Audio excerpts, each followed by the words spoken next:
Welcome back to Sleep Theories. A huge thank you to Stuart for suggesting tonight's story. I love when the community drives where we go next, and this one did not disappoint. If you have a topic you would love to hear covered here, drop it in the comments below. Every suggestion gets read, and you might just hear your idea turn into the next documentary. And if Sleep Theories has become part of your nighttime routine, a quick review on Spotify would mean the world. It takes about 30 seconds, and it is genuinely one of the best ways to help new listeners find their way to us.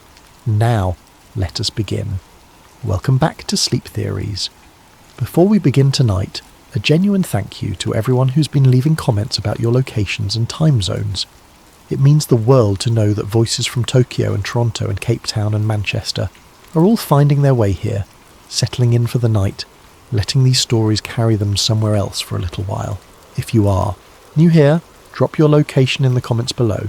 We love knowing where in the world you're listening from, and if Sleep Theories has become part of your nighttime routine, please consider leaving us a review on Spotify.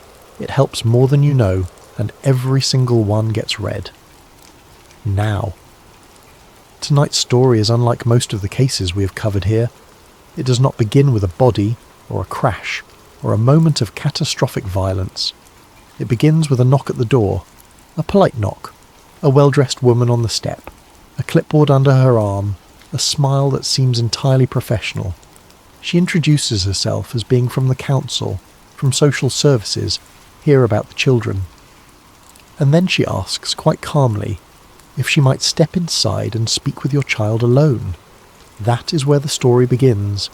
That is where, for dozens of families across Great Britain during the 1980s and 1990s, something shifted. That is the moment people would remember for decades afterward, not because of what happened next, but because of what could not be explained about what came before. The case has no official name. There is no Scotland Yard file with a suspect profile attached to it. There is no conviction, no inquest, no resolved outcome. What there is, what has always been there, buried in local newspaper archives and dusty council records and the long memories of ordinary people, is a pattern. A pattern so consistent, so geographically widespread and so stubbornly unexplained that it has become one of the most quietly unnerving social mysteries of late 20th century Britain. Investigators, journalists and amateur researchers have taken to calling it simply the phantom social worker. To understand why this case matters, why it disturbs even those who come to it decades later with fresh eyes, you have to understand the particular vulnerability that was being exploited, or, if the official explanation is correct, the particular fear that took root in the minds of an entire generation of British parents. Because the 1980s were not a simple time to be a family in the United Kingdom. Social services were not a simple thing to be involved with, and the relationship between ordinary households and the machinery of government welfare was charged in those years, with a tension that few people today fully appreciate. This is the story of the phantom social worker, and when you hear everything that was reported, everything that was documented and then quietly lost and then partially recovered, you will have to decide for yourself what you believe happened. Tonight, we are going to go all the way to the beginning. The earliest credible reports surface in North London sometime in the early 1980s. The precise year is difficult to pinpoint because the initial incidents were not treated as significant enough to warrant formal investigation. They were recorded as neighbourhood complaints, filed, locally and largely forgotten within weeks. But the families who experienced them did not forget. Several of these accounts were later reconstructed through interviews conducted by local journalists and community organisations during the years that followed, and they share a remarkable uniformity of detail that, viewed in retrospect, is one of the most striking aspects of the entire phenomenon. The visitor was a woman, always a woman, in the earliest reports. She appeared to be in her 30s or 40s, well presented, dressed in the kind of smart but unremarkable clothing that suggests professionalism without ostentation. She carried either a clipboard or a folder of documents. Witnesses differed on the precise form, and she spoke with the measured, slightly formal tone that people in that era associated with council workers, NHS visitors, and government officials of every kind. She said she was from social services. She said she was following up on a welfare concern that had been raised about the family. She asked to come in. Most families, confronted with this presentation at their own front door, let her in. This was not naive. This was not a failure of judgment. In the Britain of the early 1980s, a visit from social services was not something most working-class or middle-class families felt empowered to challenge or refuse. The machinery of the welfare state carried an implicit authority, and the idea that refusing to cooperate with a social worker could itself be used as evidence against you, evidence that you had something to hide, something to protect your children from scrutiny about, was a very real and very reasonable fear. So people let her in. They made tea, perhaps. They sat down. And then she said something that made the atmosphere in the room change. She needed to speak with the children alone. She said this as though it were routine, as though this was simply how these assessments were conducted, as though a mother or father remaining in the room while a stranger spoke privately with their child was somehow unusual, somehow improper, somehow contrary to professional procedure. And this is the moment, this precise moment, where the accounts begin to diverge in their outcomes but remain completely unified in their emotional texture. Because every family who reported this encounter described the same thing, a cold, vertiginous sense that something was deeply wrong. Some parents complied. They stepped out of the room, into the kitchen, into the hallway, for what they were told would be only a few minutes. Others refused. They said they would stay. They asked for identification. And this is where the second extraordinary detail of the pattern emerges.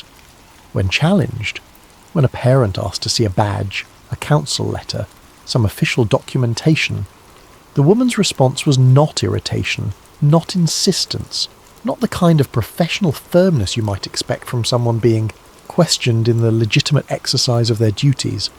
Her response was retreat. Swift, clean, almost practiced retreat.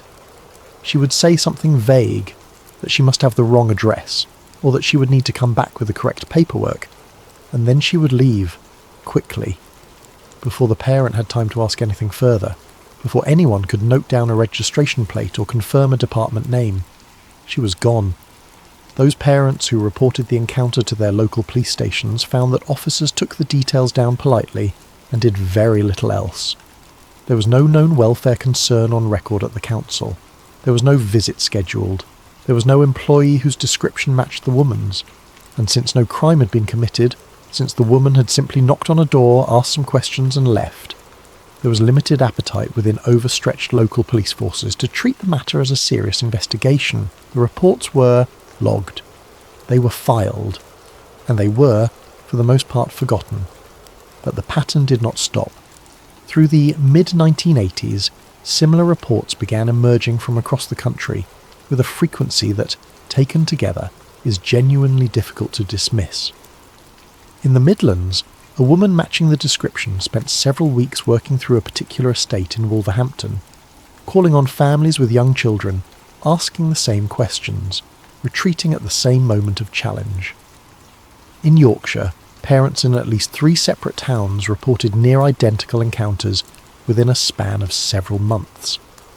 In South London, a community newsletter published a warning specifically advising parents to ask for credentials before allowing any unannounced social worker into their homes, a warning prompted by a cluster of unverified visits that had been circulating through the neighbourhood by word of the mouth for the better part of a year. The regional newspapers picked up fragments of the story. Headlines appeared, warnings to parents, calls for vigilance, vague references to impersonation. The phrase phantom social worker began to circulate in tabloid coverage, initially used almost humorously in the manner of the era's appetite for strange human interest peculiarities, but gradually acquiring a darker undertone as the volume of reports made humour feel less appropriate. By the late 1980s, the phrase had become established enough that people encountering a suspicious doorstep visit knew exactly what to call it. The national response from authorities, when it finally came, was measured and dismissive in equal proportion. Local councils released statements confirming that no organised impersonation scheme had been identified. Police spokespeople offered the same cluster of explanations that would be repeated, with minor variations for years, that many of the reports likely involved genuine social workers whose visits had been misunderstood or misremembered. That rumour and community anxiety could cause people to interpret routine encounters through a distorted lens. That some reports might be the result of inter-neighbour gossip, transforming ambiguous incidents into something more sinister in the retelling. The official narrative was, essentially, that frightened people were seeing threats where none existed. And perhaps that is the simplest explanation. Fear is contagious. The 1980s were a decade in which British public discourse about child welfare had become intensely, almost feverishly heightened. Several high-profile cases of institutional abuse, cases in which the welfare system itself had failed children catastrophically, were working their way into public consciousness with the slow, grinding force of an emerging scandal. The Cleveland child abuse controversy of 1987, in which hundreds of children were removed from their families on the basis of disputed medical diagnoses, had torn apart communities and made the relationship between ordinary families and social services a live, contested, deeply anxiety-laden thing. In this atmosphere, the idea of a threatening figure operating under the cover of social services authority was not a paranoid fantasy. It was an entirely coherent expression of existing social terror. But then there are the details that complicate this comfortable explanation. Then there are the things that a journalist named Daniel Harper, working on a retrospective investigation into historical British child welfare controversies, some 2 decades after the peak of the phantom social worker reports, found himself unable to reconcile with the simple story of mass misperception. Harper came to the case sideways, as investigators so often do. He was not looking for the phantom social worker. He was researching the broader landscape of British child protection policy during the 1980s, a legitimate, serious, well-funded academic-adjacent project that required him to spend considerable time in local newspaper archives and records offices. And it was in those archives that he kept finding her. Brief items, clipped from regional papers, a notice here, a warning there, a short report of a complaint lodged and dismissed. The cumulative volume of these references was greater than he had expected. It was, he later wrote, like discovering that every local paper in Britain had reported a different corner of the same painting. A painting that, when the corners were assembled together, showed something no one had meant to show. What Harper found as he began the painstaking work of cross-referencing accounts across regions and decades was that the behavioural pattern attributed to the phantom social worker was not merely consistent, it was, in his words, almost algorithmically precise. The professional appearance, the welfare concern framing, the request to see children alone, the immediate, departure when challenged. Across dozens of separate reports from North London to West Yorkshire to the East Midlands, these 4 elements appeared together like a signature. Not similar, identical. And this, Harper argued, was the thing that made the mass misperception explanation begin to strain. Rumours spread and mutate. This is their nature. The game of telephone, the childhood experiment in which a message passed through many mouths arrives at the end transformed almost beyond recognition, illustrates a fundamental truth about the way human memory and communication work. If the phantom social worker was nothing more than a collective hallucination generated by community anxiety, you would expect the accounts to show exactly this kind of drift. You would expect some reports to describe a man, others a woman, some to mention a clipboard, others nothing, some to describe the stranger asking to be left alone with children, others to describe something else entirely. You would expect the noise that always attends the amplification of rumour. And yet the signal, across all these reports, was strikingly clean. Harper began requesting access to the original police incident reports, not the summaries that had appeared in newspapers, but the primary documents themselves, the handwritten contemporaneous records that constables had filed when parents came to stations to report their encounters. And this is where the investigation encountered its first serious obstruction. Many of the reports referenced in newspaper articles from the period, reports that had been publicly acknowledged, that had been cited in council statements, that had formed the evidential basis for the official dismissals, were no longer in the archives, not restricted, not redacted, gone. The explanations offered by the relevant police departments were consistent and individually entirely plausible. Records from the 1980s, they explained, had been subject to a series of database migrations and digitization programs across the 1990s and early 2000s. During these migrations, pre-digital records that had been assessed as having no ongoing investigative relevance, which would include closed, unresolved complaint files of exactly this kind, had been subject to routine destruction in accordance with standard records retention schedules. The loss of the specific documents Harper was seeking was entirely consistent with normal administrative practice. There was nothing suspicious about it. It was, the departments emphasised, completely standard. Harper did not find this entirely satisfying for one reason. The paper indexes, the physical ledgers that had been maintained in police stations before computerization, the handwritten logs that listed every report received and every file created, still existed in some archives, and in those indexes the entries for the missing reports were present.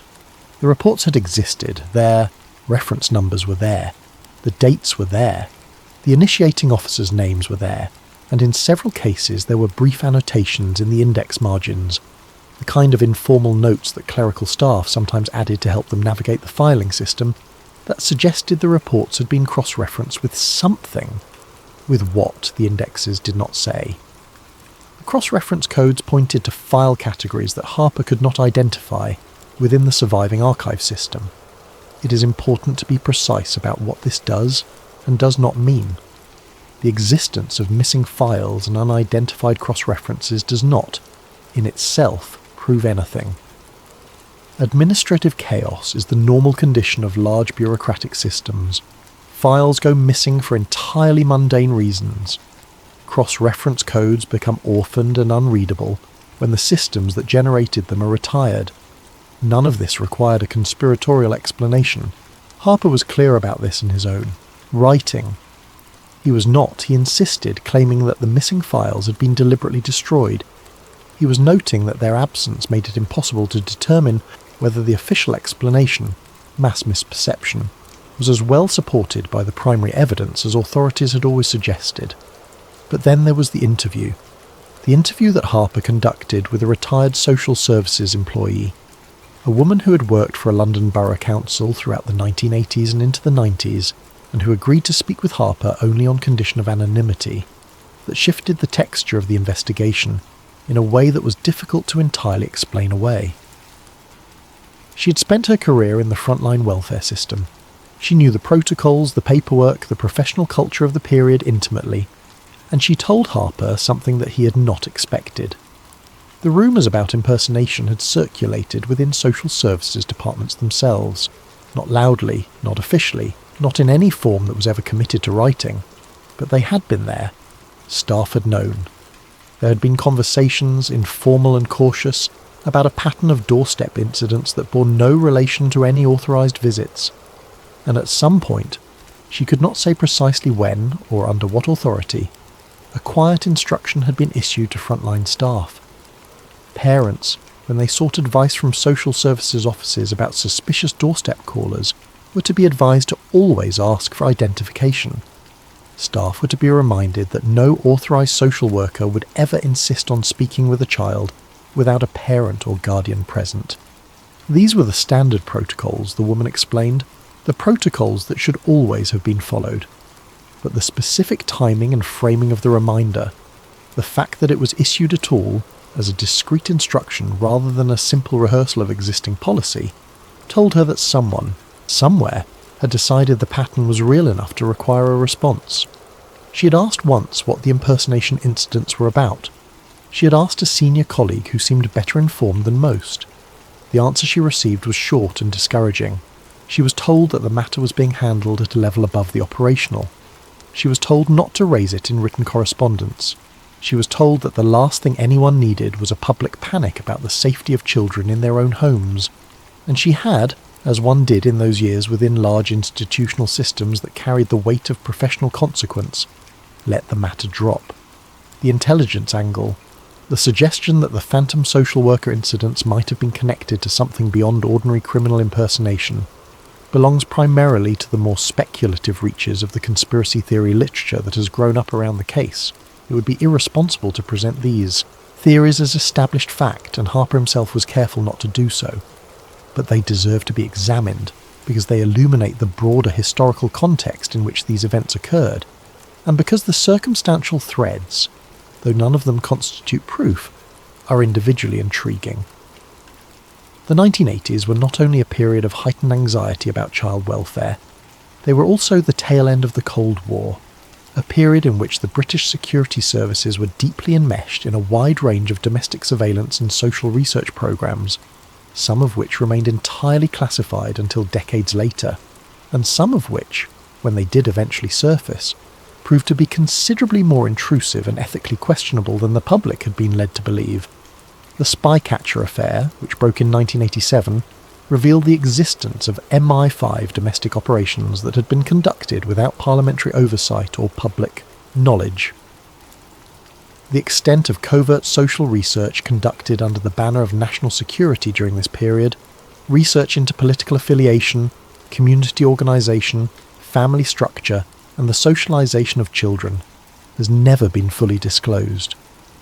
Several researchers working on the margins of the Phantom Social Worker case have pointed to a specific strand of Cold War social research that was conducted in Britain and in the United States during the 1960s, 70s and early 80s, research into the structure and vulnerability of family units under conditions of stress, social disruption and authority challenge. The hypothesis, floated carefully, never definitively advanced, is that the phantom social worker visits may have been a form of field research, unauthorized, compartmentalized, conducted by operatives or contractors working under some form of institutional cover, designed to study how families responded to authority-based doorstep, intrusion. What happened when a figure of official authority knocked on a door and made a specific, deeply uncomfortable request? What percentage of families complied?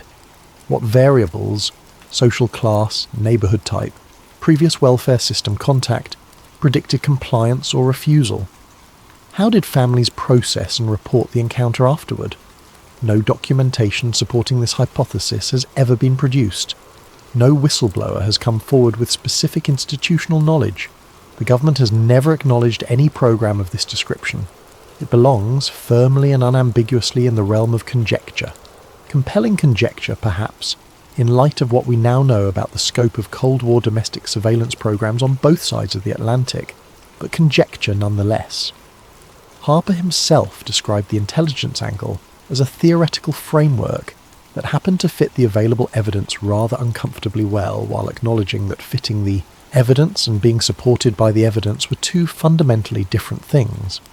There is a third possibility that sits between the two main competing explanations, between mass misperception and coordinated impersonation, and it is, in some ways, the most disturbing of all. It is the possibility that the phantom social worker was real, singular, and operating entirely alone.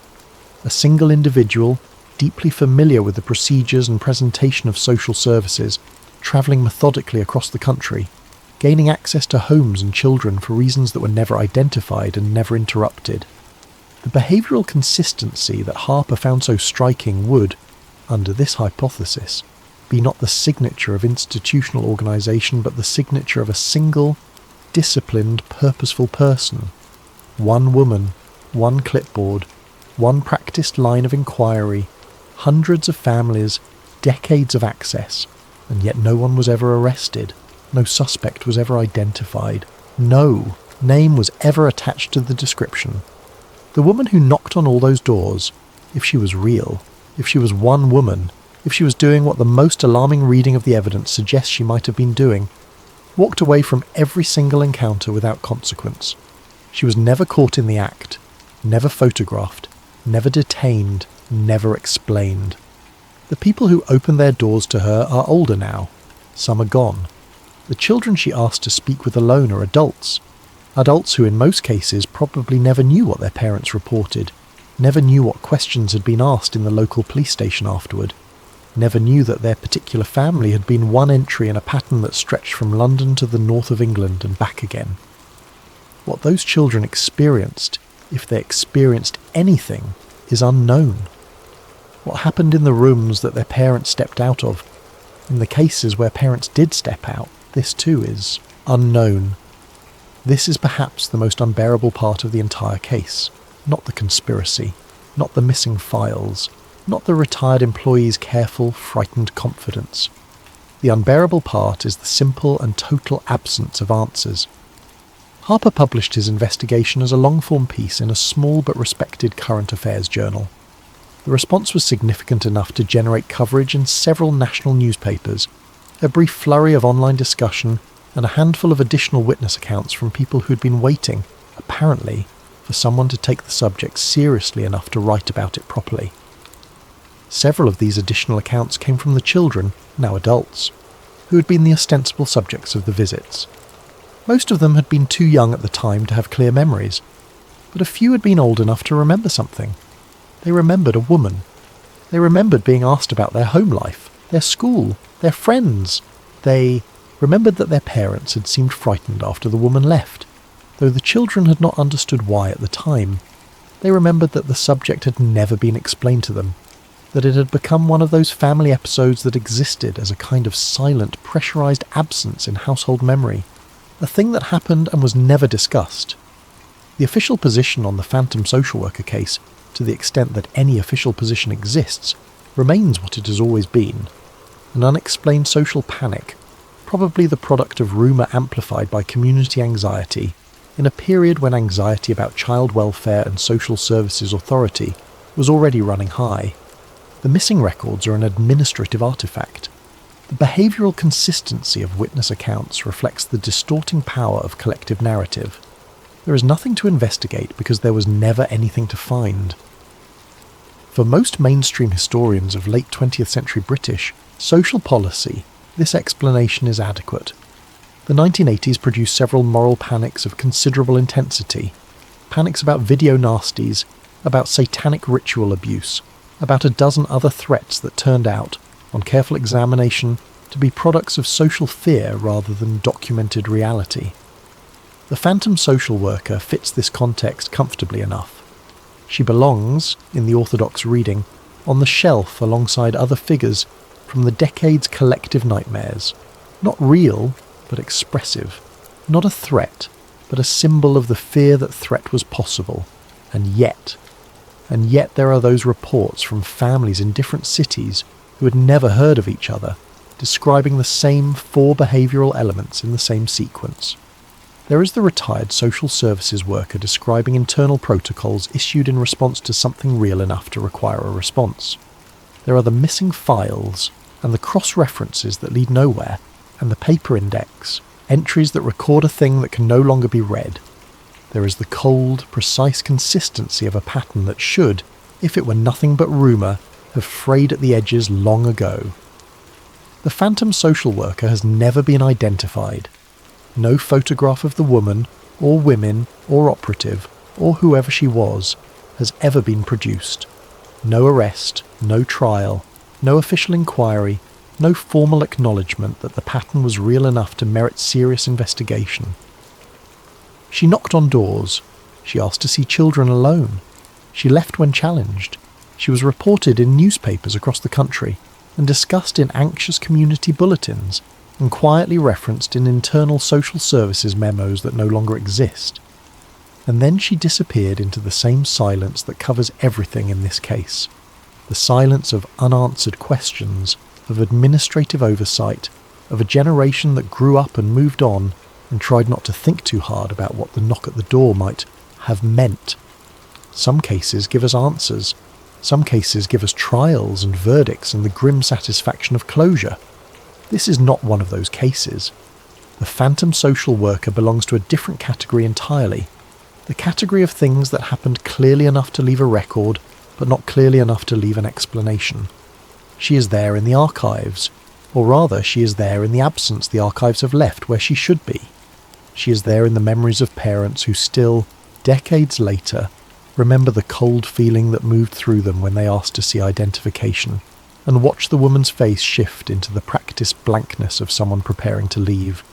How many families let her in? How many parents stepped out of the room? How many children sat alone with a woman whose name and purpose no one has ever been able to confirm? We do not know. We may never know. That is the case as it stands. That is the case as it has always stood and as it may stand forever. A knock at the door, a woman with a clipboard, a request that should have been refused, and a silence afterward that no official explanation has ever fully filled. To truly understand the weight of what the phantom social worker represents, you have to spend some time inside the particular atmosphere of 1980s Britain. Not just the headlines and the political drama, but the texture of everyday life, the way ordinary families experienced the world that the welfare state had built around them, and, increasingly, felt the chill of its less comforting aspects.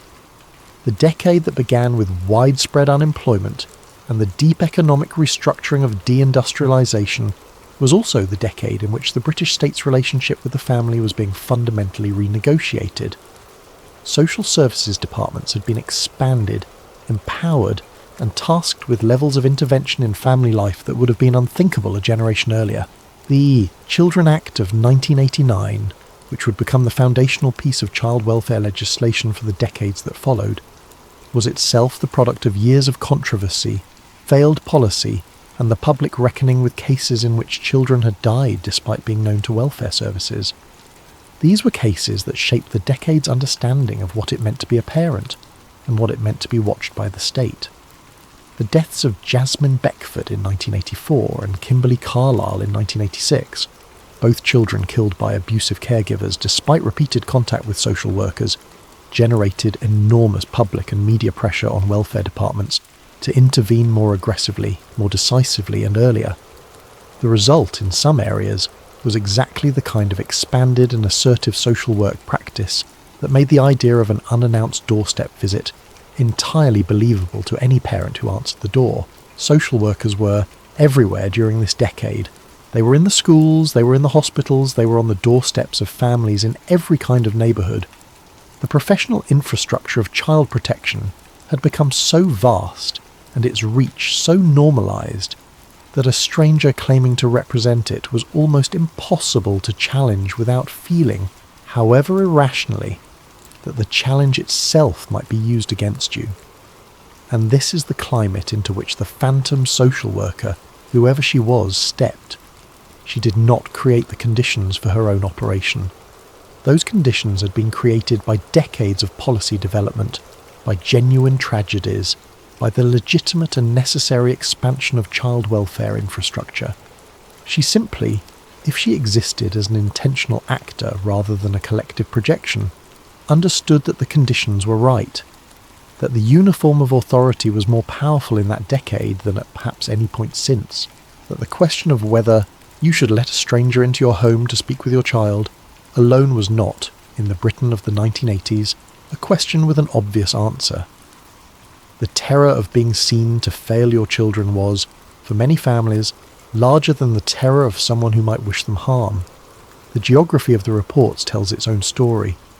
When Harper mapped the documented incidents, those he could verify through newspaper records and the surviving fragments of official documentation, a pattern emerged that he found significant. The incidents were not random. They were clustered in specific types of neighbourhoods, areas with high concentrations of young families, areas with above-average rates of social services contact, areas where community trust in authority institutions had been disrupted by economic hardship or previous controversies. These were not wealthy neighbourhoods, by and large. They were places where people had less institutional power, where challenging an official figure at the door required more courage and carried greater perceived risk, where the social infrastructure of the welfare state was both more visible and more ambivalent in its relationship with the community it ostensibly served. This geographic clustering is interesting for several reasons. If the phantom social worker was a product of rumour and collective anxiety, you would not necessarily expect the rumours to concentrate in these specific types of locations, rather than spreading more evenly across the social geography of the regions where they were reported. Moral panics tend to travel along social networks, and social networks cross economic and class boundaries more fluidly than a simple rumour cluster map would predict. But if the phantom social worker was a real actor, or a real organisation, the geographic concentration makes a certain cold sense. These were the neighbourhoods where entry was easiest, where refusal was hardest, where the most useful behavioural data, if behavioural data was what was being gathered, could be obtained with the least resistance. There were also, Harper noted with care, several incidents that stood slightly apart from the main pattern. Incidents that suggested, if taken seriously, that the operation had not always gone according to plan. In at least 3 documented cases, the visiting woman had been pursued. Not far. In one case, a parent had followed her to the end of the street before losing sight of her. In another, a neighbour had attempted to take note of a car that may have been associated with the visit, but pursued nonetheless. In none of these cases did the pursuit yield anything useful. No car registration was fully recorded. No clear direction of departure was established. The woman, in each case, simply ceased to be visible. She had apparently anticipated pursuit as part of the operational pattern she needed to manage.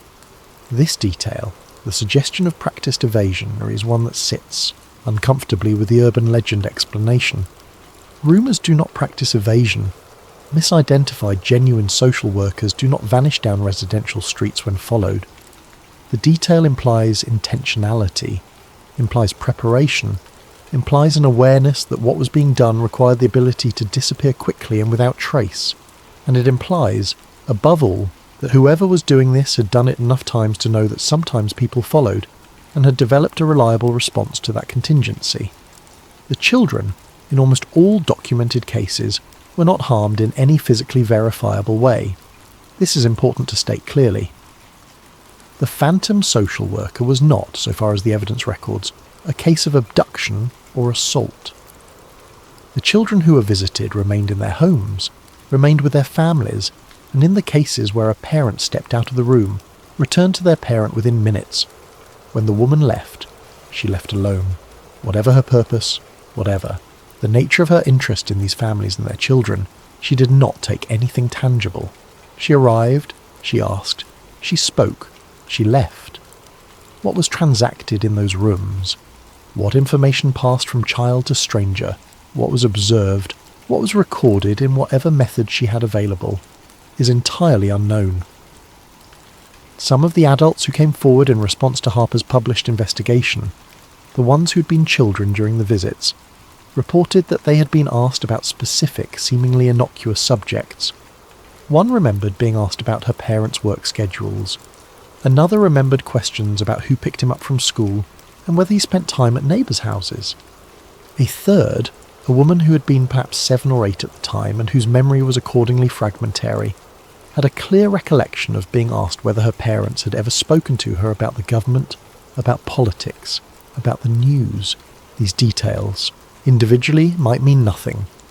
Children's memories are unreliable, particularly across a gap of decades. The questions, if accurately remembered, could have any number of explanations ranging from the sinister to the entirely prosaic. But taken together, with the geographic clustering, with the behavioural precision, with the missing files and the retired employee's cautious disclosure and the cross-references that led nowhere, they contribute to an evidential texture that Harper described as deeply, persistently unsatisfying to anyone who wanted either the comfort of a definitive explanation or the clean horror of a confirmed conspiracy.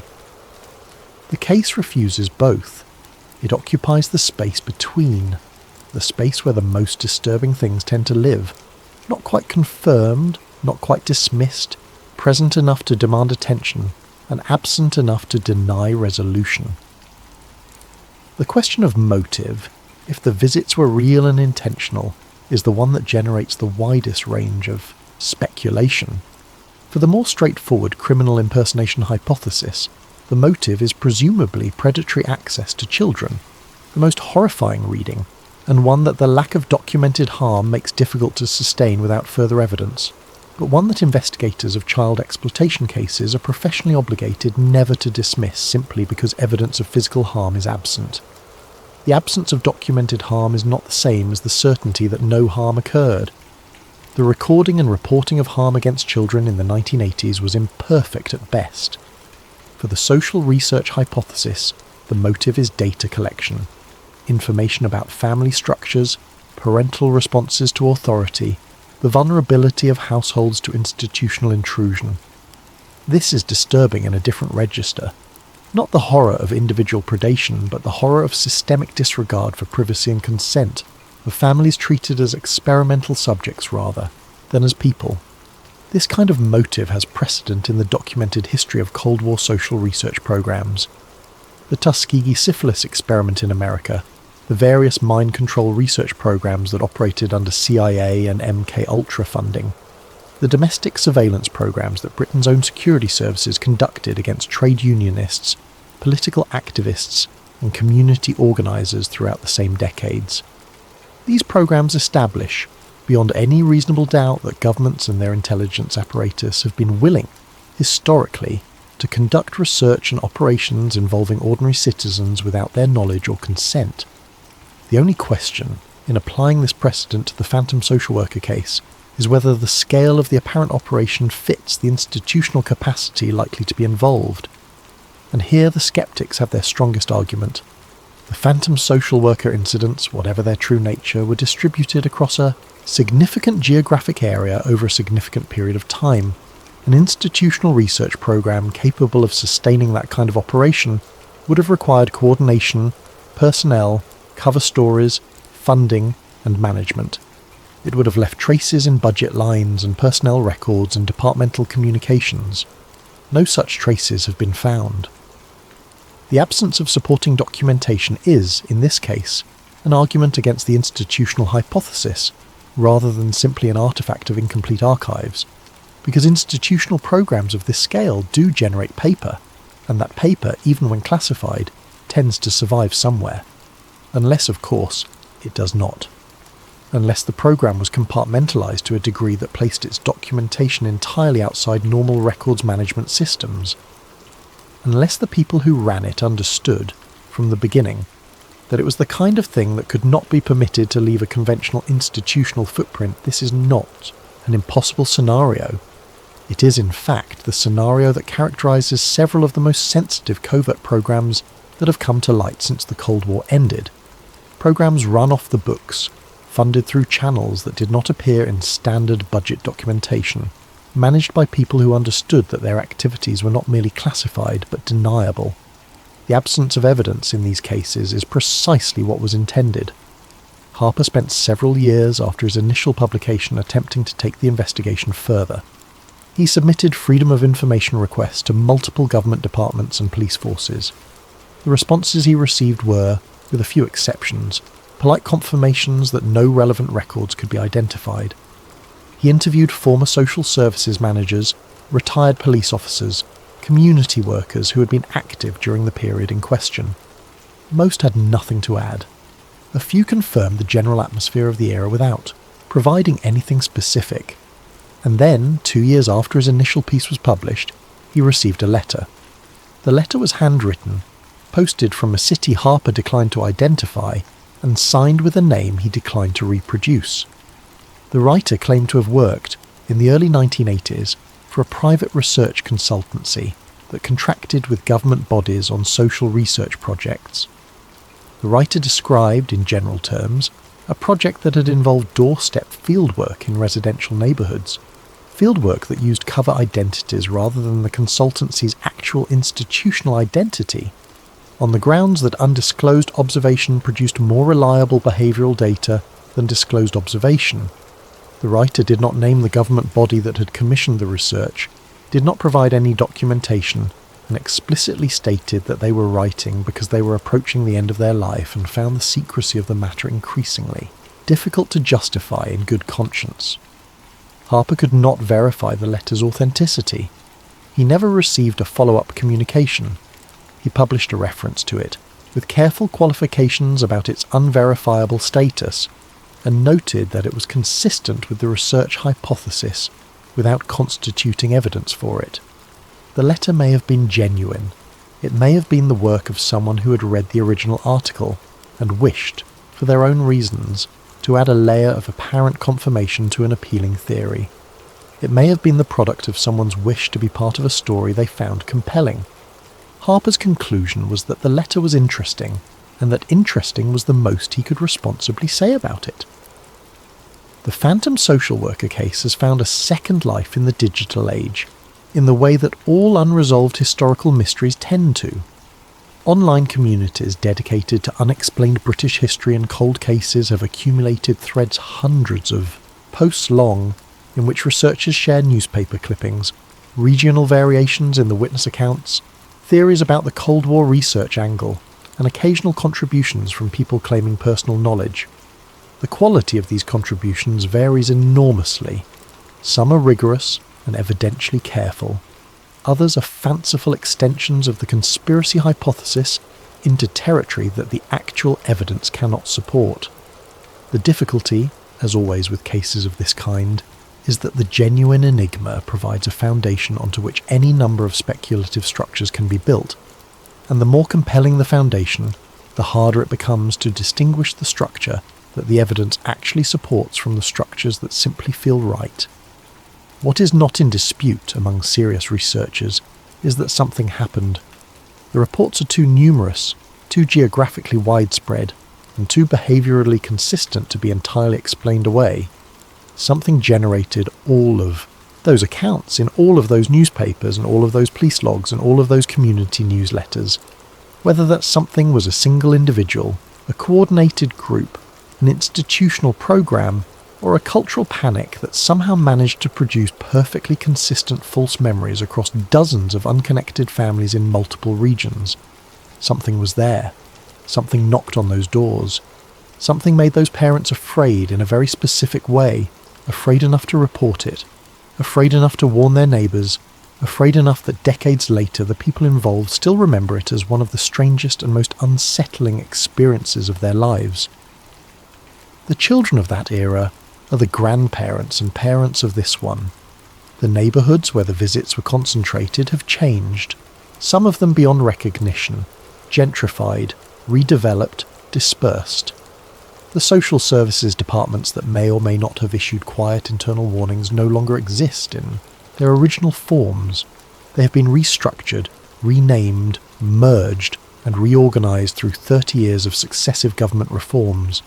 The police forces that received the original reports and filed them, and in some cases lost them, have undergone similar transformations. The institutional landscape that the phantom social worker operated within, that gave her, or whoever she was, the cover that made her activities possible, is in many ways unrecognisable from what it was. But the question remains. It has always remained, and it shows no sign of resolving itself into an answer simply because time has passed and people have moved on.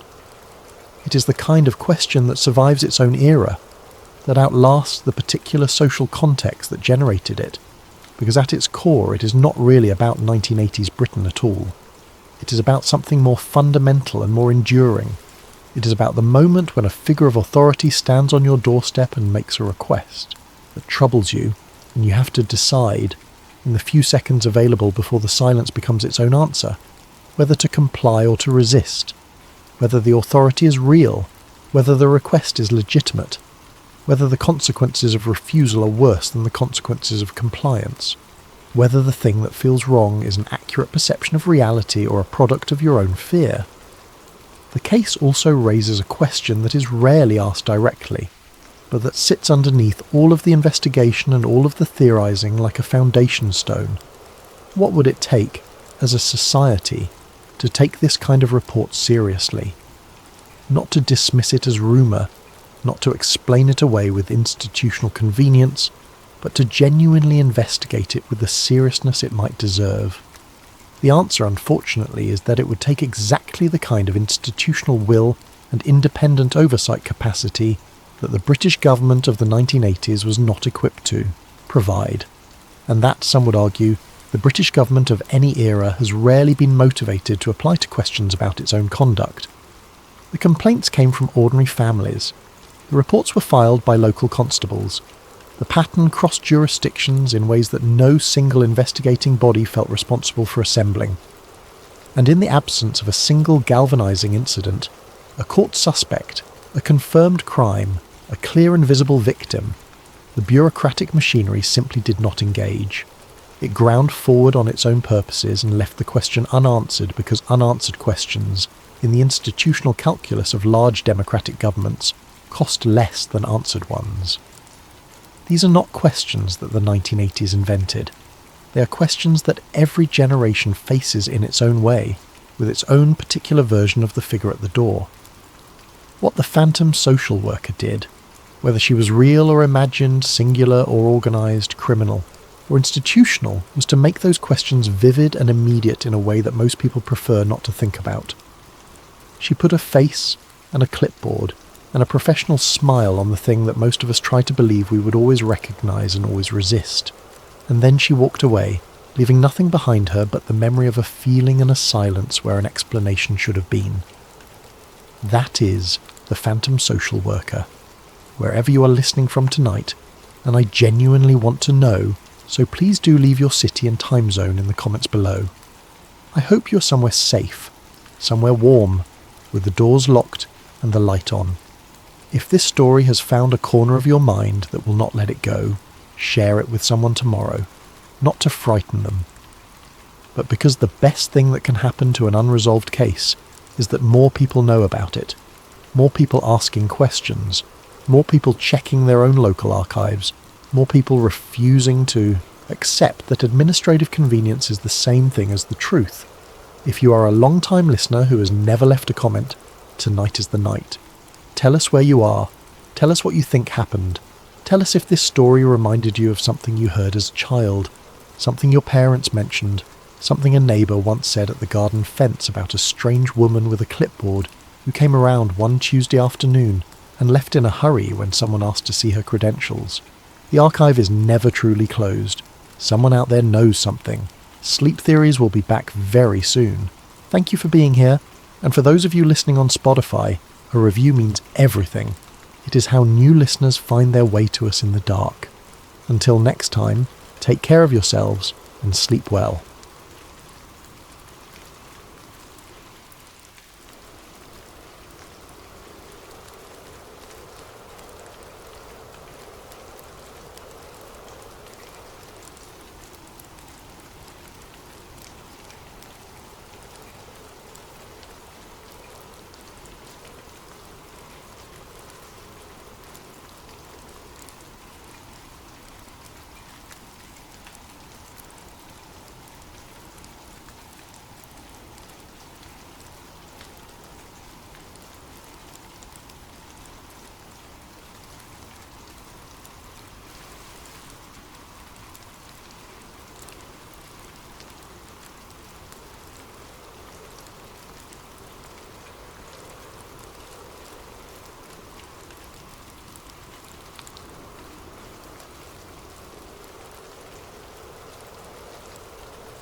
Before we begin tonight's investigation, I want to give a quick shout out to Ilwyn Eventually for suggesting this story idea.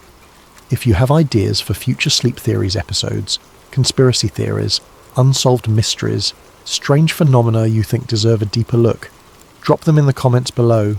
Some of the best stories we've covered came directly from you, and we really try and read every single suggestion. Now, let's begin. There are places on Earth that feel wrong, not dangerous, not hostile, just wrong. Devil's Tower is one of them. Rising 867 feet above the Wyoming grasslands, it dominates the landscape like a broken tooth jutting from the Earth's jaw. The Lakota people called it Matotipila, Bear Lodge. Geologists call it an igneous intrusion. Tourists call it stunning. But stand at its base as the sun sets and the temperature drops, and you'll feel something else entirely. You'll feel watched. The tower doesn't look like a mountain. Mountains have slopes, curves, the organic chaos of tectonic violence. Devil's Tower looks carved, deliberate. Its hexagonal columns rise in perfect vertical symmetry, too precise to feel accidental, too uniform to feel natural. It looks like architecture. More specifically, it looks like a stump. Not metaphorically, not poetically. Literally. as though some impossibly massive tree was severed at ground level, its wood petrified into stone over millennia, its roots still buried somewhere beneath the Wyoming soil. Most people dismiss this idea immediately. It's pseudoscience, geological fantasy, the fever dream of conspiracy theorists who see patterns where none exist. But here's the thing about Devil's Tower that nobody mentions in the visitor brochures. The locals don't just fear the height, they fear what happens there after dark. Park rangers enforce strict closure policies after sunset. Official explanation: safety concerns, wildlife protection, sacred site preservation. Reasonable enough, but ask anyone who's lived in the shadow of that tower for more than a decade, and they'll tell you something different. They'll tell you about the lights, the chanting, the convoys of black vehicles that arrive without announcement and leave without trace. They'll tell you about the nights when the tower hums. Some say it's a monument of stone, a geological curiosity, nothing more. Others say it's the stump of something that once touched the sky. And a very small number of people with security clearances, offshore accounts and names you'd recognise from television, say it's still alive, still growing, still waiting. This is the story of what happens when someone watches back. Chapter 1. The Man Who Worked the Night Roads. Michael Carver had lived in northeastern Wyoming his entire life. 52 years of wide skies, brutal winters, and the kind of silence that makes city people uncomfortable. He'd been born in Gillette, raised in Moorcroft, and spent the last 28 years working for the National Park Service maintaining the infrastructure roads around Devil's Tower National Monument. Night shifts mostly. He preferred them. Fewer tourists, fewer questions. Just him, his truck, the radio crackling with weather reports, and the tower standing sentinel against the stars. Michael knew every curve of State Highway 110, every pothole on the access roads, every blind turn where deer like to cross. He could drive the perimeter with his eyes closed, and sometimes on the longest nights he practically did. He'd heard all the stories, the Lakota legend of the bear clawing at the stone, leaving vertical grooves as 7 sisters escaped to the sky. The Close Encounters pilgrims who still showed up with synthesizers, trying to recreate the 5-tone sequence from the Spielberg film. The flat earthers who insisted the tower was proof of a megatree forest that once covered the planet. Michael had never believed any of it. Not the mystical interpretations, not the alien theories, not the giant tree hypothesis. He was a practical man. He fixed roads. He cleared rockfall. He filed reports in triplicate and went home to a 1-bedroom house with a dog named Rusty and a television that got 4 channels on a good day. Devil's Tower was just a rock, an impressive rock, a beautiful rock, but still just a rock.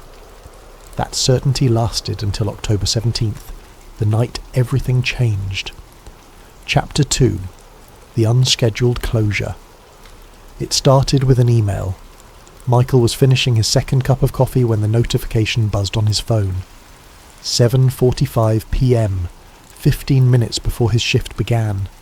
The subject line read, Immediate, Road Closure Directive, DTM-0-9-13. He opened it. Effective 1800 hours, October 17th. All access roads to Devil's Tower National Monument are closed for emergency geological surveying. Duration, 12 hours. All non-essential personnel are to vacate the area. Park enforcement will verify compliance. No exceptions. It was signed by someone Michael didn't recognise. No name, just a title. Regional Infrastructure Coordinator, Emergency Operations. Michael frowned. He'd been doing this job for nearly 3 decades. He knew every survey team, every seasonal closure, every maintenance window scheduled months in advance. Geological surveying didn't happen overnight. It required permits, equipment manifests, environmental impact assessments. And it definitely didn't happen in October. Survey teams worked in spring and summer when the ground was stable and the weather predictable. Fall in Wyoming was unpredictable. Early snow, freezing rain, winds that could knock a vehicle off the road. Michael checked the park's internal scheduling system. No survey teams logged, no equipment rentals approved, no geological consultants contracted. He called his supervisor. Voicemail. He called the park ranger station. Voicemail. He called the regional office in Denver. The line rang 8 times before a woman answered, sounding harried. "This is Carver. Night maintenance at Devil's Tower. I got a closure notice for tonight, but there's nothing in the system. Can you—" "The closure is authorized," she interrupted. "Follow the directive." "Who authorized it?" "I don't have that information." "What survey team is—" "I don't have that information either. The directive is valid. Comply or file an incident report." She hung up. Michael sat in his truck, engine idling, staring at the email on his phone. Something was wrong. In 28 years, he'd never seen a closure order issued with 0 notice, 0 explanation, and 0 paper trail.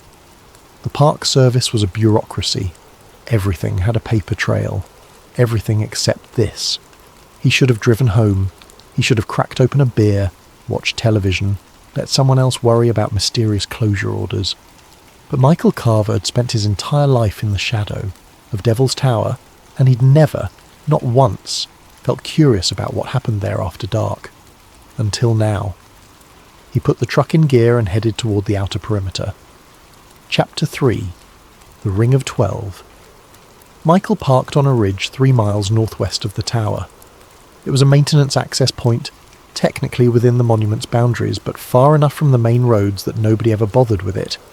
He'd used it 100 times to check remote culverts and drainage systems. From here you could see the tower's western face silhouetted against the night sky like a broken pillar holding up the stars. He killed the engine and waited. 9:37 p.m. The monument grounds were completely dark. No visitor centre lights, no parking lot floods, no security perimeter illumination, just darkness. And then light, not sudden, not bright. Just there. Michael grabbed his binoculars. 12 lights, evenly spaced, arranged in a perfect circle around the tower's base. Not headlights. Too stationary, not flashlights. Too steady. They looked like torches. No, not torches. The light was too white, too clean. LED floods, maybe, or halogen lamps on portable stands. But why 12? Why arranged in perfect geometric precision? Michael counted again. 12. Exactly 12. He checked his watch. 9:41 p.m. He scanned the access roads with his binoculars. No vehicles, no movement. Where had the lights come from? He swept back to the tower. The lights remained, perfectly still, perfectly spaced. And then he saw the first vehicle. Chapter 4. The arrival. It came from the south, headlights off, moving slowly along the main access road. A black SUV. Cadillac Escalade, maybe. Hard to tell in the darkness. It stopped near the base of the tower just outside the ring of lights. Doors opened. 4 figures emerged dressed in dark clothing. They moved with the precise coordination of security personnel scanning the perimeter, checking sight lines, establishing positions. Then the second vehicle arrived. Another black SUV, same make, same slow approach. Then a third, fourth, fifth. Michael counted 11 vehicles in total, all identical, all unmarked, all arriving within 20 minutes. No park permits had been filed. No special event licenses issued. No documentation whatsoever. The figures from the vehicles began unloading equipment. Not geological surveying tools, not scientific instruments, portable generators, audio equipment.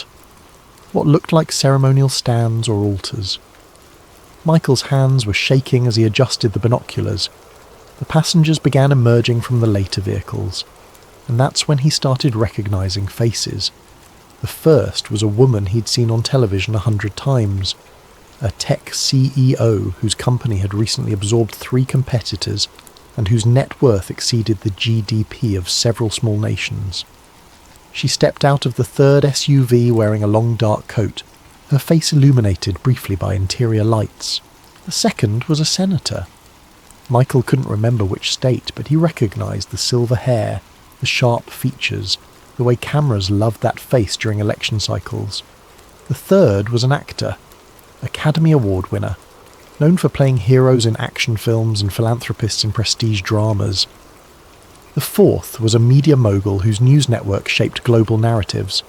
The fifth was a tech entrepreneur whose social media platform had replaced town squares and public discourse. One by one they emerged. Billionaires, politicians, cultural icons, people whose names appeared in Forbes lists and Time magazine covers. People who supposedly had nothing in common except wealth and influence, and yet here they were, in the middle of nowhere, in the middle of the night, walking toward Devil's Tower like pilgrims approaching a shrine. Michael felt his pulse hammering in his throat. This wasn't a survey team. This was something else entirely. Chapter 5. The Path of Torches. The security. Personnel had been busy. From his vantage point, Michael could see a temporary pathway leading from the parking area toward the base of the tower. It was lined with torches, real flames this time, not electric lights, casting flickering orange light across the pale stone.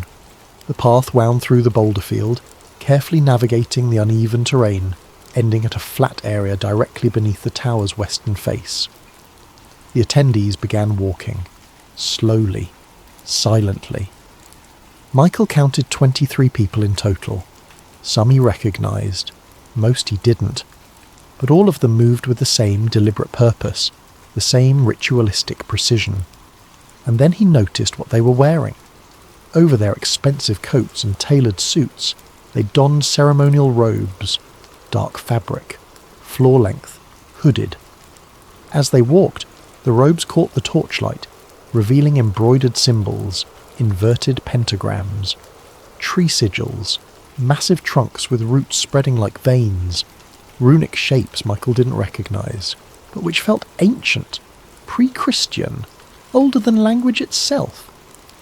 One woman, a banking executive whose face Michael had seen in financial news segments, carried a portable altar. It was small, maybe 2 feet across, carved from dark wood and covered in more symbols. A man, possibly a diplomat based on his bearing, carried what looked like a ceremonial staff. It was wrapped in leather and topped with something that caught the firelight wrong, like polished obsidian or volcanic glass. They weren't tourists. They weren't scientists. They were worshippers, and Devil's Tower wasn't a monument. It was their temple.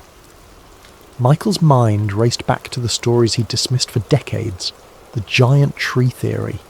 It had always seemed absurd. The idea that Devil's Tower wasn't a volcanic intrusion but a petrified stump from an ancient megaforest.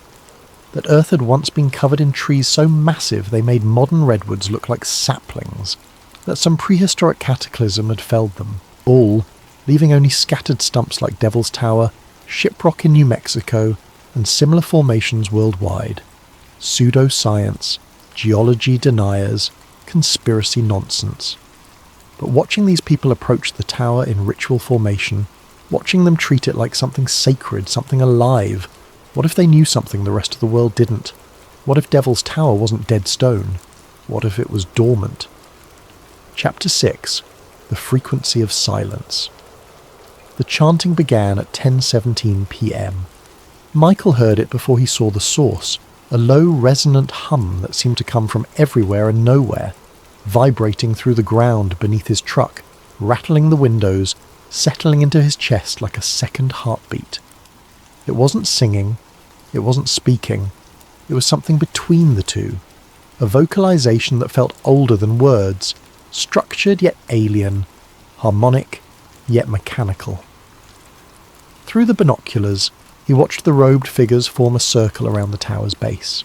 They stood, perfectly still, heads slightly bowed, hands raised to chest height, palms facing inward. The chant continued.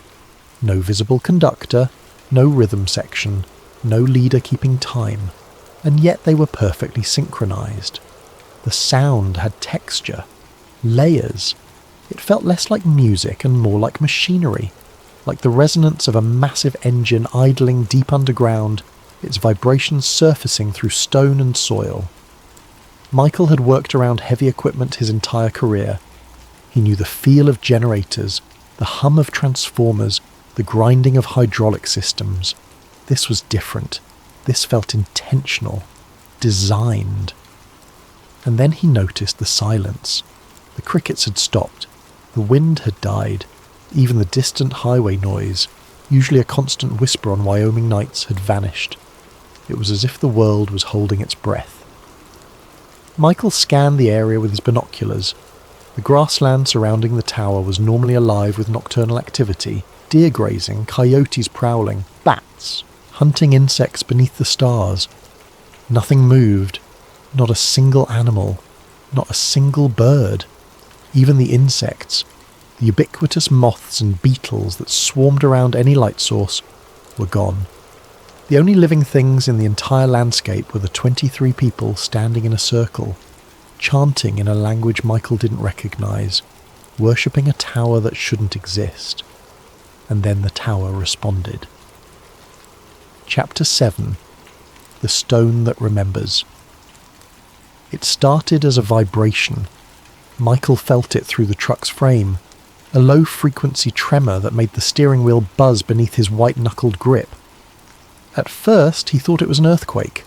Wyoming got them occasionally, minor tremors from the Yellowstone caldera or distant fault line adjustments. But this was different. This was rhythmic, pulsing in time with the chanting. Through the binoculars, he watched the tower itself, the hexagonal columns, those perfect vertical striations that geologists attributed to cooling. Basalt seemed to shimmer in the torchlight, not from heat distortion, not from atmospheric interference. They were pulsing, subtle, barely perceptible, but undeniable, as if the stone was breathing. Michael's rational mind scrambled for explanations. Resonance effects from the chanting, acoustic phenomena amplified by the tower's unique structure, infrasound frequencies causing visual distortions. But his instincts, the part of him that had survived 52 Wyoming winters by trusting his gut, knew better. The tower was reacting. He could feel heat now, even from 3 miles away. Not the ambient warmth of bodies and torches, something deeper, something radiating outward from the stone itself, warming the October air, creating convection currents that made the stars ripple overhead. Michael thought about basalt, about igneous rock, about the geological formation story he'd heard 1,000 times. 60 million years ago, magma pushed up through sedimentary layers but never reached the surface. It cooled slowly underground, forming crystalline columns. Over millennia, erosion removed the softer surrounding rock, leaving the harder basalt tower exposed. A perfectly reasonable explanation. Except, what if the tower wasn't basalt? What if it was wood? Petrified over epochs, compressed, mineralized, transformed from organic to mineral while retaining the fundamental structure, the vertical grain, the hexagonal cells, the internal channels that once carried water and nutrients from roots to canopy. What if Devil's Tower was exactly what it looked like? A stump, the severed base of a tree so massive it defied comprehension.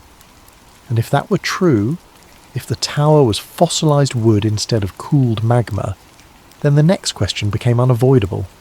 Could petrified wood still conduct energy? Could it still remember being alive? Michael watched the robed figures continue their chant, watched the tower pulse in response, and felt the answer settling into his bones like winter cold. Yes. Chapter 8. The Platform of Rings. At 10:41 p.m. the chanting stopped. The silence that followed was absolute. Even the vibration ceased, leaving only the whisper of Michael's own breathing and the tick of cooling metal in the truck's engine. The robed figures remained motionless for exactly 60 seconds. Then they began to move. The security personnel brought forward a circular platform, maybe 20 feet in diameter, constructed from what looked like dark metal or composite material. It took 6 people to carry it, moving with the strained precision of pallbearers. They set it down at the tower's base, directly centered beneath the western face. Michael adjusted his binoculars, increasing magnification despite the growing shake in his hands. The platform's surface was covered in carved symbols, concentric circles like tree rings, but not random, not organic. These were perfect, mathematical, spiraling inward toward a central point with geometric precision that made Michael's eyes hurt to follow. Between the rings, more symbols, runes, glyphs, characters from alphabets Michael didn't recognise. Some looked vaguely Scandinavian, others resembled Sanskrit or ancient Sumerian. A few seemed completely alien, angles that shouldn't fit together, curves that defied Euclidean geometry. The platform wasn't just decorative, it was functional. A map, a key, a diagram of something vast and complex. The robed figures formed a circle around it, leaving the centre empty. Then the altar arrived. Chapter 9. The Obsidian Offering. 8 people carried it. A massive slab of polished obsidian, roughly 6 feet long and 3 feet wide, supported by an ornate metal frame. Even from 3 miles away, Michael could see how the volcanic glass caught the torchlight, reflecting it, refracting it, seeming to absorb and emit light simultaneously. They placed it at the platform's centre, directly over the convergence point of all the carved rings. The altar's surface wasn't smooth. It was covered in objects, fragments of fossilised wood, ranging from thumbnail-sized splinters to pieces as large as a human forearm. The wood had the distinctive texture of petrification, mineralised, heavy, transformed from carbon to silica over incomprehensible time. Bone relics, not modern, not recent. These were ancient, yellowed, partially fossilised, worked into shapes that might have been tools or ceremonial objects. Michael couldn't tell from this distance, but something about their arrangement felt deliberate, sacred, metallic artefacts, strange alloys that didn't match any metal Michael recognised. They had a greenish patina, like old copper, but the shapes were wrong. Too angular, too precise, too manufactured. One of the robed figures stepped forward. Michael recognised the bearing, if not the face. Someone used to authority, to command, to being obeyed without question. This person wore a different robe, while the others were plain dark fabric. This one was embroidered with gold thread forming an intricate tree pattern.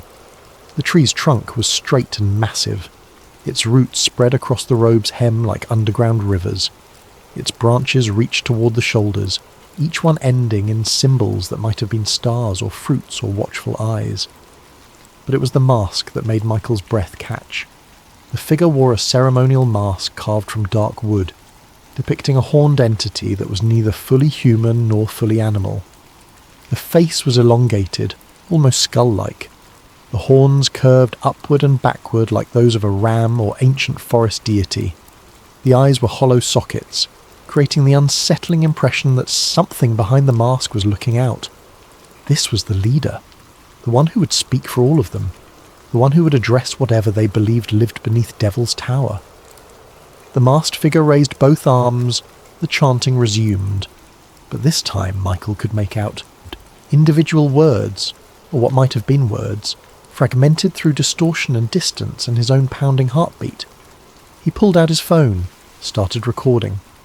The audio quality would be terrible, but maybe, if he survived this, if he didn't disappear like so many conspiracy theorists who got too close to uncomfortable truths, maybe someone could analyse it, translate it, confirm what he was hearing. The chant had structure now, call and response. The masked leader would vocalise a phrase and the circle would echo it back, their voices layered and harmonic. Michael caught fragments. He who was cut shall rise again. The root still drinks. Beneath the earth, blood and bone and breath, to the rooted one. The rooted one, not a god of the sky, not a deity of heaven or light or transcendent salvation, a god of roots, of depth, of things buried and patient and very, very old. Michael's hands were shaking so badly he could barely hold the binoculars steady. These people, billionaires and politicians and cultural elites, weren't just performing theatre. They weren't playing at mysticism or engaging in rich people eccentricity. They believed. They believed Devil's Tower wasn't a stump. They believed it was a severed limb of something planetary, something that predated human civilization, something that had been cut down in an ancient war or cataclysm or act of cosmic violence. and they believed its roots were still alive, still drinking, still waiting to grow again. Chapter 10. The sky turns inward. At 11:03 p.m, the clouds began to move. Michael had been watching the sky peripherally, keeping most of his attention on the ritual below. But movement overhead pulled his gaze upward. The clouds were spiralling, not scudding along on wind currents, not dissipating or forming through normal meteorological processes, spiralling, rotating slowly around a central point directly above Devil's Tower like water circling, a drain. Michael had lived in Wyoming long enough to recognise every weather pattern, every atmospheric phenomenon. He'd seen mammatus clouds and lenticular formations and virga, and every variation of prairie storm system. This was none of those things. This was deliberate. The spiral tightened, clouds compressing toward the tower's summit, creating a vortex that seemed to pull down instead of up, as if the sky itself was being drawn toward the stone. And then the stars began to shift, subtle at first, just a slight displacement, like heat shimmer distorting distant lights, but it intensified. Constellations Michael had known since childhood, Orion, Ursa Major, Cassiopeia, seemed to bend around the vortex above the tower, their positions warping, their familiar patterns dissolving into geometric chaos. The chanting grew louder, more urgent. The masked leader's voice rose above the others, no longer calling and waiting for response, but driving forward in a continuous stream of syllables that might have been language or might have been something older than language. Pure intention vocalized into sound. And from the summit of Devil's Tower, something began to emerge. A light. Not bright, not blinding. Dim red, barely visible. Like the glow of distant coals or the bioluminescence of deep-sea creatures. But it wasn't shining upward from the stone. It was being pulled downward from the sky. Michael watched, his mind struggling to process what his eyes were reporting. The red light descended from the spiral of clouds like a thread being drawn through a needle's eye. It touched the tower's summit and seemed to sink into the stone, absorbed immediately, leaving only the faintest afterglow. Then it happened again. Another thread of red light drawn down from the sky, absorbed into the tower. Then another. The tower was drinking light, pulling it from the heavens, feeding on it. Michael thought about trees, about photosynthesis, about the way plants draw energy from sunlight, converting electromagnetic radiation into chemical fuel through processes so complex that scientists still didn't fully understand them. What if Devil's Tower was doing the same thing? What if the ritual had awakened some ancient mechanism, some petrified biological process that still functioned despite millions of years of mineralization? What if the tower could still eat? The thought sent ice through Michael's veins. If it could eat light, what else could it consume? Chapter 11. The faces in firelight. The ritual was intensifying. The robed figures had begun moving around the platform, not walking but swaying, their bodies undulating in time with the chanting, creating waves of motion that rippled around the circle like wind through grass. And in their fervour the robes began to open. Michael watched through the binoculars as expensive fabric fell away, revealing the people beneath. He recognised more faces now, a former president, not recent, not controversial.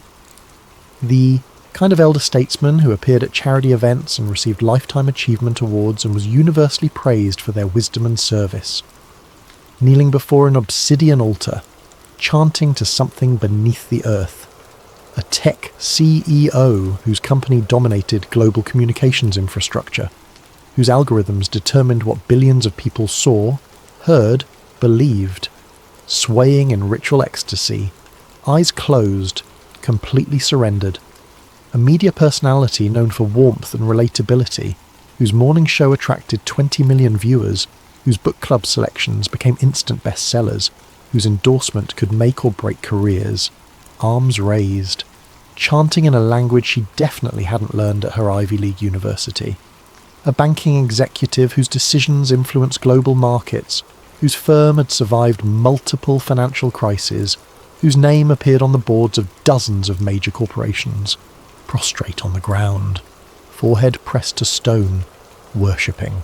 These weren't marginal figures, not fringe celebrities or has-been politicians clinging to relevance. These were the people who shaped the world, who determined policy, who controlled information flow, who decided what was true and what was dismissed as conspiracy. And they were all here, in the middle of nowhere, treating a Wyoming rock formation like a living god. Michael felt his understanding of reality fracturing. He'd spent his entire life operating under certain assumptions, that the world worked according to knowable laws, that powerful people were rational actors, that mysticism and superstition were relics of pre-scientific thinking. But watching a former head of state kneel before Devil's Tower, watching billionaires chant in dead languages, watching cultural icons treat petrified stone like a deity, either they were all insane, or they knew something the rest of humanity didn't. The chanting reached a crescendo. The masked leader stepped onto the platform approaching the obsidian altar, raising both arms toward the tower's summit. And Michael heard words he could actually understand. The covenant remains. The root remembers, blood for depth, bone for strength, breath for the one who waits. The circle responded in unison. He who was cut shall rise again. Then silence, absolute and terrible. Even the vibration stopped. The red light ceased descending from the sky. The clouds stilled in their spiral pattern. Everything waited. And Michael realized with horrifying clarity, the ritual was reaching its climax. The moment of offering had arrived. Chapter 12. The Container. 2 security personnel approached the platform carrying a sealed container. It was small, maybe the size of a shoebox made from what looked like brushed steel or titanium. No visible seams, no obvious lid. Just a perfectly smooth metal cube that reflected torchlight like a mirror. They set it before the masked leader and stepped back. The leader touched the container's surface. Michael couldn't see exactly what happened next. The angle was wrong, the distance too great, but the container opened. No hinges, no latches. It simply divided, separating along invisible seams to reveal something inside. The leader reached in and removed an object. Michael strained against the binocular's maximum magnification, trying to see what it was. Small, organic, irregular shape. A heart? No. Too small for human, too large for animal. A plant? A root? Maybe. The leader held it up, displaying it to the circle. The chanting resumed, softer now, reverent rather than urgent. Then the leader approached Devil's Tower itself. At the base of the western face, barely visible in the torchlight, there was a fissure. Michael had seen it 1,000 times during daylight hours. Just a crack in the stone, maybe 6 inches wide, running vertically for several feet. Geologists said it was a natural stress fracture from centuries of freeze-thaw cycles. But now, watching the masked leader approach it with ceremonial purpose, Michael wondered if it was something else. An opening, an entrance, a mouth. The leader placed the object into the fissure, and the tower swallowed it. Michael saw the stone pulse, actually pulse, like a throat contracting, and the object disappeared into the crack, drawn inward as if by suction or peristalsis, or some mechanism that stone shouldn't possess. The ground trembled, not violently, not destructively, but unmistakably. A single deep shudder that rippled outward from the tower's base, travelling through soil and bedrock, reaching Michael's truck 3 miles away and making the entire vehicle shake. His coffee thermos toppled over, the binoculars bounced against his chest, and the chanting exploded into something primal and ecstatic and absolutely terrifying. Chapter 13. The Pulse of Awakening. The tower began to sing. That's the only word Michael could use later when he tried to describe it to himself when he lay. Awake at 3 a.m, wondering if he'd imagined the whole thing, or if reality really was that strange. The tower sang. A deep resonant tone, felt more than heard, vibrating through earth and air and bone with such intensity that Michael's vision blurred. It wasn't mechanical, it wasn't geological, it wasn't any sound a rock should make. It was organic, alive. The frequency was so low it bypassed his ears entirely, resonating directly in his chest, his skull, his stomach, making his organs vibrate in sympathetic harmony. And the world responded. The trees surrounding the monument, ponderosa pines and junipers that had stood for decades, began to bend. Not from wind. There was no wind. They bent inward, toward the tower, as if drawn by invisible force, as if gravity itself had shifted, making Devil's Tower the new centre of attraction, the point around which everything else must orbit. Branches reached toward the stone.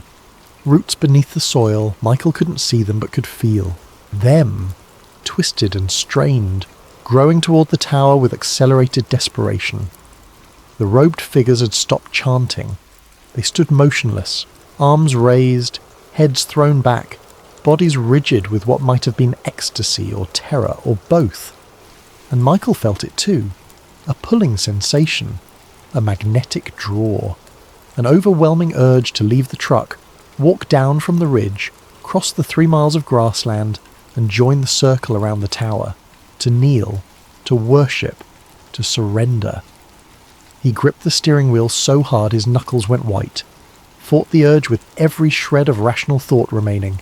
No, no, no, this is wrong, this is dangerous, get out, get out. But part of him, a deep, primal, evolutionarily ancient part, wanted to stay, wanted to approach, wanted to touch the stone and feel that vibration directly, without distance or mediation, wanted to feed the tower, give it what it needed, blood, bone, breath. Michael bit the inside of his cheek hard enough to taste copper. The pain anchored him, reminded him he was separate, individual, not part of the collective consciousness that seemed to be forming around Devil's Tower, turning 23 separate minds into a single organism, pulsing in synchrony with ancient stone. He fumbled for the ignition, couldn't find it, hands shaking too badly. The tower's song intensified. The trees bent further, some of them cracking, wood splintering under impossible stress. And Michael saw something that would haunt him for the rest of his life. The grass was growing, in real time, accelerated, blades shooting upward, seeds germinating instantly, roots spreading like networks of veins, all reaching toward the tower, all feeding it nutrients and moisture and life. The tower wasn't just stone, it was a node, a connection point in some vast underground network. And the ritual had activated it, woken something that had been sleeping for centuries, maybe millennia, maybe longer. Michael finally got the key turned. The engine roared to life, and that's when the drones appeared. Chapter 14. They know you're watching 3 of them. Military-grade quadcopters, moving fast and silent except for the distinctive whine of high RPM rotors. They came from the south, sweeping the perimeter in coordinated search patterns, equipped with spotlight arrays and what looked like thermal imaging cameras. Michael killed the headlights immediately. Too late. One of the drones adjusted course, angling toward his position. His mind raced. 3 miles from the tower, outside the official monument boundaries, technically on public land. But that wouldn't matter if they decided it mattered. He'd seen their faces, recorded their ritual, witnessed something nobody was supposed to see. The drone closed to within 100 yards, its spotlight sweeping the ridge. Michael ducked below the dashboard, phone clutched to his chest, every instinct screaming at him to drive, to run, to do anything except sit still like prey, waiting for the predator. The spotlight passed over the truck, once, twice, then moved on. Michael waited, barely breathing, counting seconds. 60, 90, 120. Slowly he raised his head. The drones were circling the entire perimeter now, expanding their search pattern, scanning every approach road, every ridge, every possible vantage point. They weren't guarding the ritual participants. They were guarding the ritual itself. protecting it from observation, from documentation, from exposure. Michael watched ground vehicles deploy from the monument parking area, SUVs fanning out, teams of security personnel spreading across the landscape with military precision. They were sweeping, looking for witnesses, looking for cameras, looking for anyone stupid enough to watch the things powerful people do in darkness. He had maybe 10 minutes before they reached his position.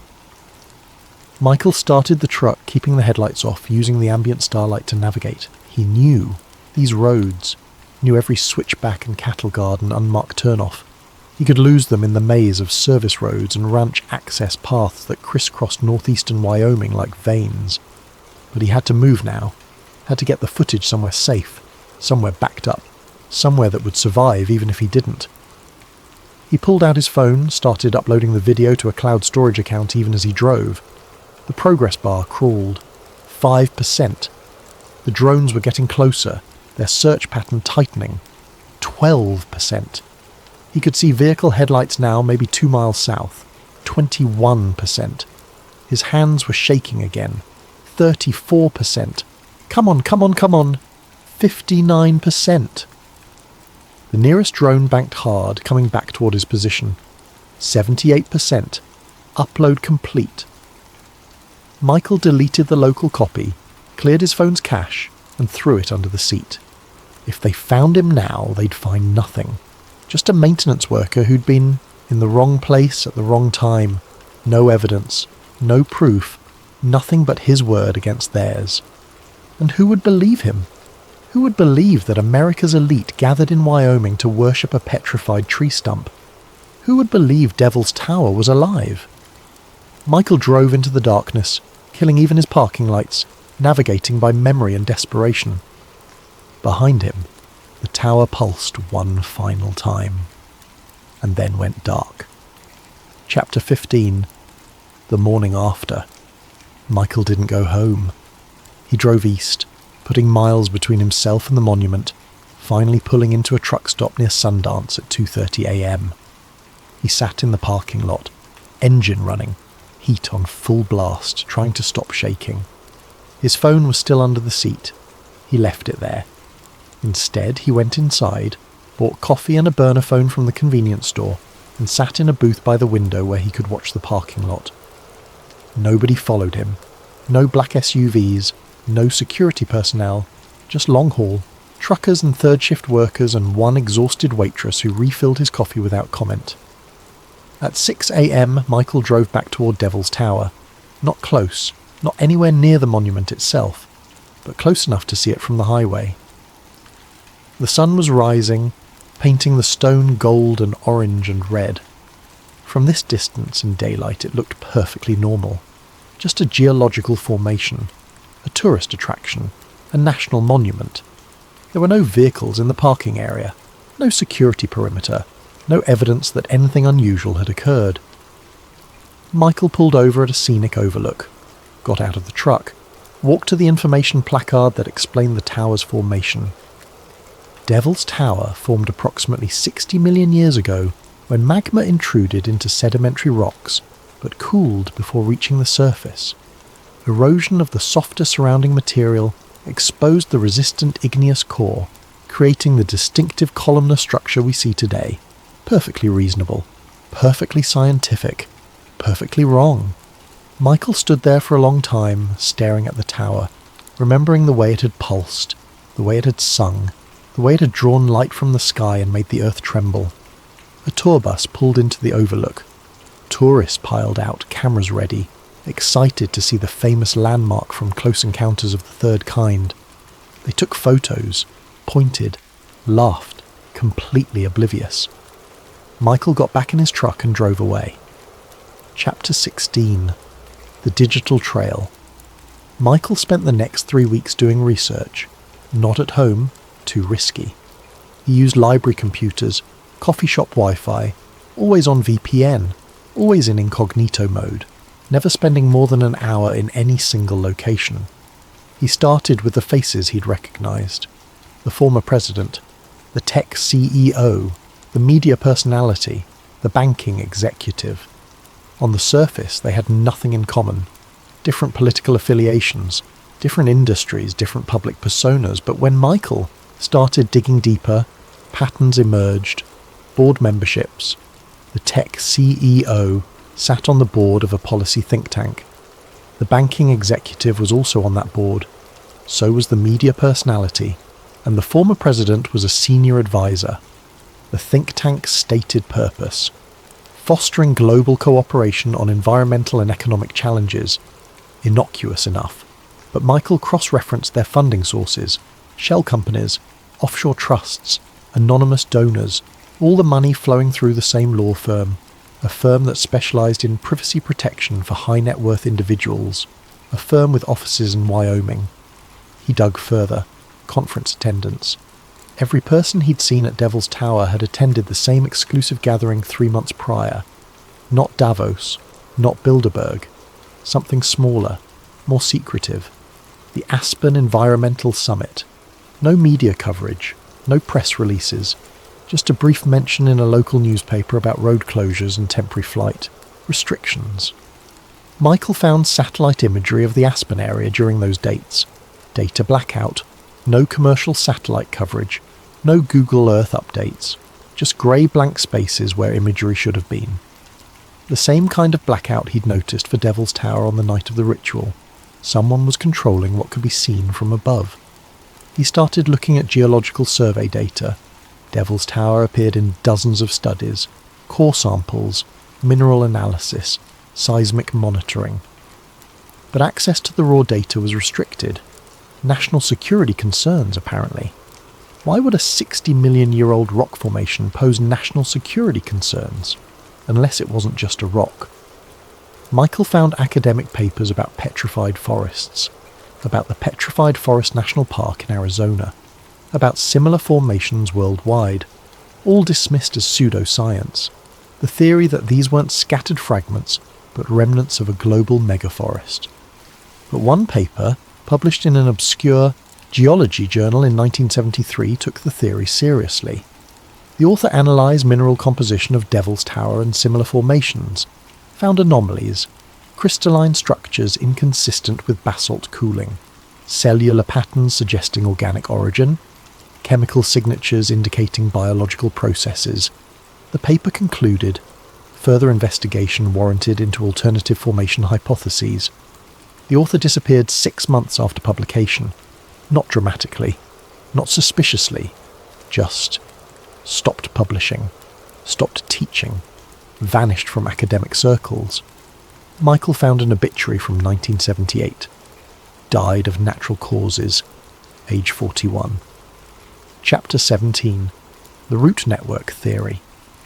The more Michael researched, the more the theory crystallized. Earth had once been different. Fundamentally, radically different. Not millions of years ago. Not during the age of dinosaurs. More recently, within human memory. Not recorded human history, the 5,000 years of civilizations and empires and written records. But human memory, the deep ancestral memory encoded in myth and legend and creation stories. Every ancient culture had the same basic narrative. A golden age, a paradise, a time when the world was different, when trees grew to impossible heights, when the sky was closer, when giants walked the earth, then catastrophe, flood, fire, divine punishment, the world remade, the paradise lost. What if those weren't metaphors? What if Earth had been covered in megatrees, organisms so massive they created their own ecosystems, their own atmospheric effects, their own gravitational influences, trees whose trunks were miles wide, whose canopies touched the edge of space, whose roots penetrated to the mantle, connected underground in vast networks, sharing nutrients and information and consciousness. Not individual organisms, but a single planetary entity, a world forest. And what if something had cut them down? War, cataclysm, deliberate, extermination, leaving only stumps. Devil's Tower in Wyoming, Shiprock in New Mexico, the Giant's Causeway in Ireland, the Organ Pipes in Namibia, dozens of formations worldwide, all showing the same hexagonal columnar structure, all dismissed as volcanic activity despite the suspicious similarities. What if they were stumps? What if the roots were still alive, still connected, still waiting? Michael found forums, message boards, communities of people who believed this theory. Most were dismissed as cranks, conspiracy theorists, flat earthers, but some posted evidence, photographs of hexagonal patterns in stone that matched wood grain too perfectly, chemical analyses showing organic compounds in supposedly inorganic formations, reports of vibrations detected near these sites during specific astronomical alignments. One poster claimed to have worked for a geological survey company contracted by the government, said they'd been ordered to falsify data, to report volcanic origin even when samples suggested otherwise, said there were military installations hidden near every major petrified stump formation, said those installations monitored seismic activity that didn't match any known geological process, said the activity was getting stronger. The post was deleted within hours, the user account banned. But Michael had screenshot it, backed it up to multiple cloud services, saved it to encrypted drives. He was learning to think like someone being hunted, because he probably was. Chapter 18. Return to the tower. 3 months after the ritual, Michael went back. Not officially, not during visiting hours. He took vacation time from work, told nobody where he was going, and drove to Devil's Tower on a Tuesday night in January. Freezing, moonless, empty. He parked at the same ridge 3 miles out, same vantage point, sat in the truck with the engine off, heat slowly dissipating, breath fogging the windows. No ritual tonight, no robed figures, no chanting, just the tower silhouetted against stars, silent and still. Michael checked his watch. 11 p.m. He waited. 11:30. Nothing. Midnight. Still nothing. At 12:17 a.m. he got out of the truck. The cold hit him like a physical force. 20 degrees below zero. Wind chill making it feel even worse. He walked toward the tower. Not all the way. Not to the base. Just close enough. Close enough to touch the soil. He knelt in the frozen grass, pulled off one glove, and pressed his bare hand to the ground. Waited. Listened. Felt. For a long time, there was nothing. Just cold earth. Frozen solid. Dead until spring. Then, a vibration. Faint. Barely perceptible. Like the idle of a distant engine or the whisper of underground water.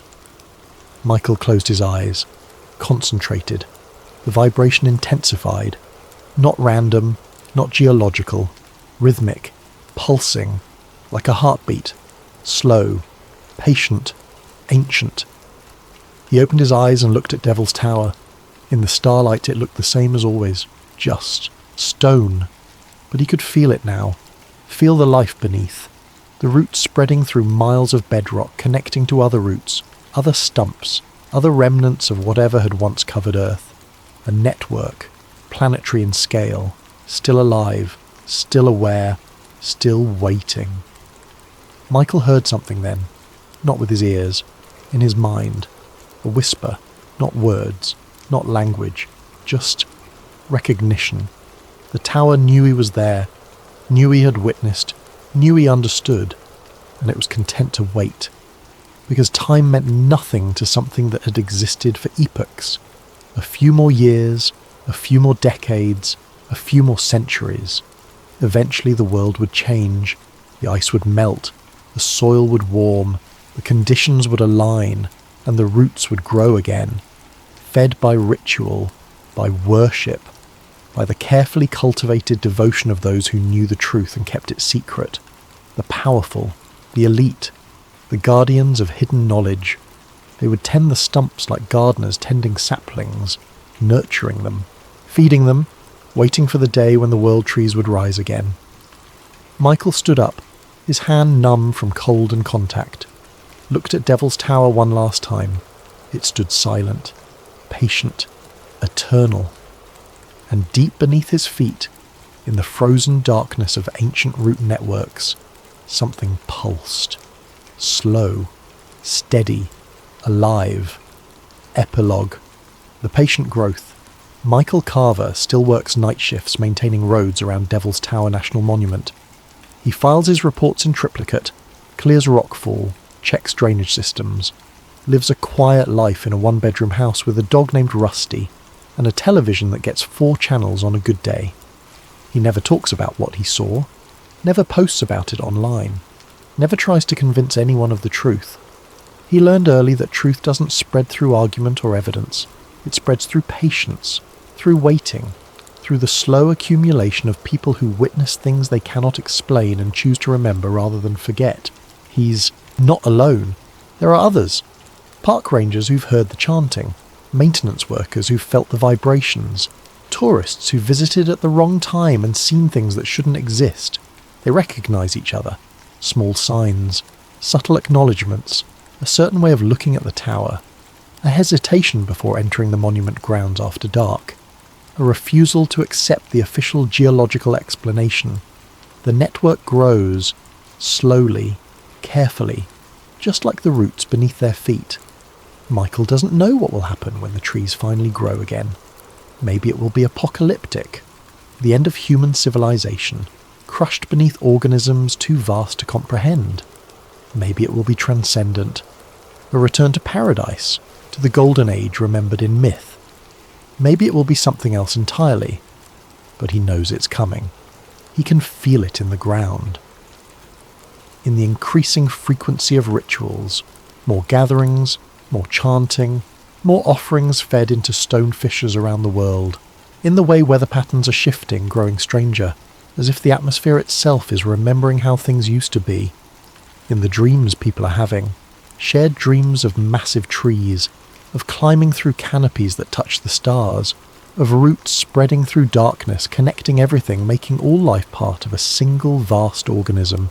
The world is changing, has been changing, will continue to change, and Devil's Tower stands patient, waiting, because if it truly is a stump, then something once stood there so large it touched the heavens, and if roots remain beneath us, if networks still connect the scattered stumps across continents, if the organisms are merely dormant rather than dead, then whatever was cut down might not be gone forever, just sleeping, just waiting, just growing, slow and patient and inevitable, the way trees always do.